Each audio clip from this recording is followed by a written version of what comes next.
ஸ்தோத்திரம். கர்த்தர் உங்களை ஆசீர்வதிப்பாராக.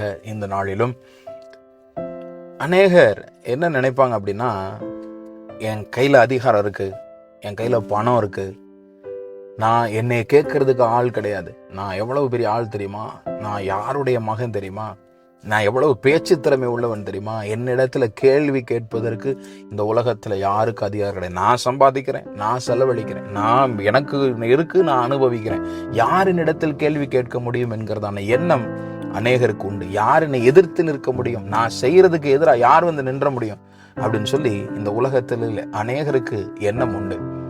ஆதியாகமம் 9வது அதிகாரத்துல 6வது வசனத்துல ஆண்டவர் சொல்றார், மனுஷன் தேவனுடைய சாயல சிருஷ்டிக்கப்பட்டிருக்கிறபடினால் எவன் மனுஷனுடைய இரத்தத்தை சிந்துகிறானோ அவனுடைய இரத்தம் மனுஷனால் சிந்தப்படும்.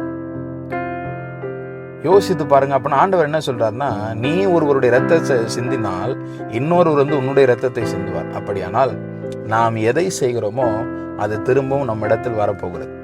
நாம் நல்லதை செய்தால் நன்றானது நமக்கு வரும், தீமையை செய்தோமானால் தீமையானது நமக்கு வரும். நீங்கள் எதை விதைக்கிறீர்களோ அதையே தான் அறுக்க போகிறீர்கள். என்னை யாரு கேட்க போறா, நான் அப்படி செஞ்சிருவேன், இப்படி செஞ்சிருவேன், என் கையில பணம் அதிகாரம் இருக்கு அப்படின்றதுக்காக அநீதியான வாழ்க்கை வாழ்ந்து விடாதீர்கள்.